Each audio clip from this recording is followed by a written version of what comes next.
जो इस मस्जिद को मंदिर बना दे या अजमेर शरीफ की दरगाह को मंदिर बना दे या खोद के दिखा दे, कैसे दे सकते हैं आप सर्वे का ऑर्डर?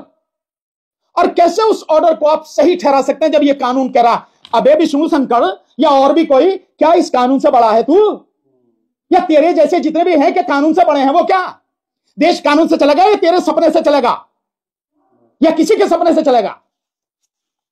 हर कोई आके खड़ा हो जाता है। और आज सरकार है वहां, जिस दिन सरकार जाएगी ना, ये विष्णु शंकर इसे जितने भी हैं ये किस बिल में घुस जाएंगे नहीं पता भी नहीं लगे। ये कानून पढ़ ले, काला कोट पहनने का ना, इसे कानून को पढ़ ले, बता दे रहा कानून क्या है। ये जो हुआ है, 5 बच्चे मारे गए, इतने लोगों की चोट लगी है, और संभल मामले में जिस तरह की चीजें आ रही है, जो न्यूज लॉन्ड्री ने जो पूरी रिपोर्टिंग की है, वहां का जो साथी है अवधेश कुमार, उसने जो रिपोर्टिंग की, आपकी रिपोर्टिंग देखिए आप, वो ये कह रहे हैं कि जब भीड़ इस गली से भागी तो पीछे पीछे बहुत सारी पुलिस भागी।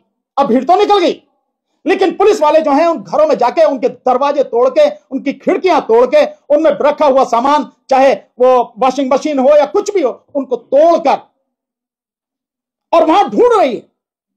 किसी को आप किसी के घर में घुस रहे तो आप कम से कम खिड़की दरवाजा खटखटाएंगे तो सही, भाई कोई है।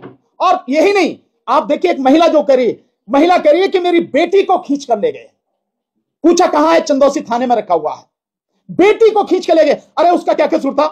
घर में से उस बेटी को ले गए, एक बेटी को ले गए, और वो कह रही कि उस औरत को भी ले जा रहे थे, लेकिन उसका बच्चा छोटा था तो उसको छोड़ के कभी इसे रहने दो, इसका बच्चा छोटा है। मतलब इस कदर बेशर्मी, उनका क्या कसूर है? ये पुलिस वाले कह रहे हैं। और जो एक लड़का हॉस्पिटल में भर्ती है वो कह रहा है कि हमें ये कहा कि तुम्हें बचने का यही है। पुलिस वाले ये क्या कहेंगे उनको धमकी देके कि तुम्हारे बचने का यही है कि 10-10 लोगों के नाम बताओ और कंप्लेंट तुम्हारी तरफ से होगी, तुम्हारी तरफ से कंप्लेंट होगी। यानी फर्जी कंप्लेंट करा रहे हो।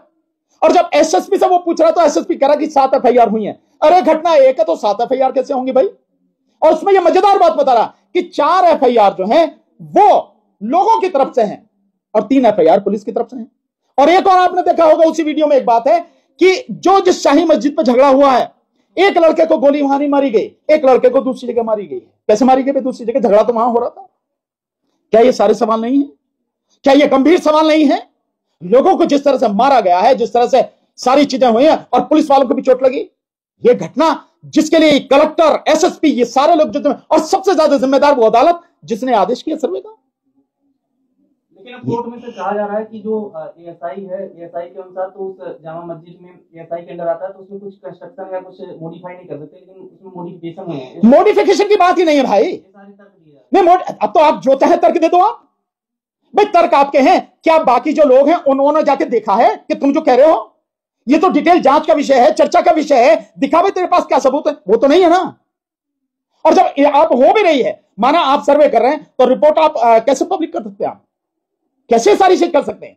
और कैसे सर्वे टीम के साथ में वो भीड़ जा सकती है जो जय श्याम के नारे लगा रही है?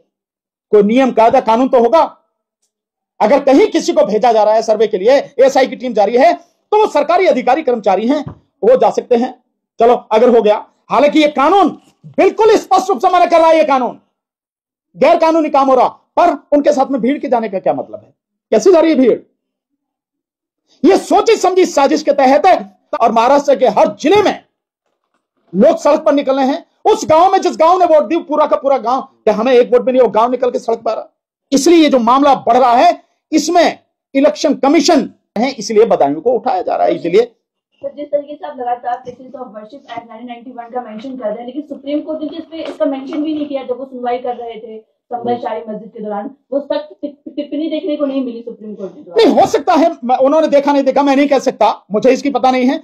लेकिन वो टिप्पणी करें ना करें, ये मान लेते हैं कि उनको ज्ञान होगा, भाई सुप्रीम कोर्ट का जज है, उन्हें इसका ज्ञान होगा, प्लेसेस ऑफ वर्शिप एक्ट का मान लेते हैं। और अगर नहीं भी मानते तो वाकई पढ़ना चाहिए। और ये जो मामला उन्होंने वहां भेजा है, मेरे से ये सवाल पूछा वॉइस ऑफ अमेरिका वालों ने कि साहब ये जो वहां भेजा है कोर्ट ने, हाई कोर्ट के लिए, इसके विषय में मैं ये मानता हूं कि जब आप स्टे कर रहे हैं तो आप ही फाइनली डिसाइड कीजिए ना इसको।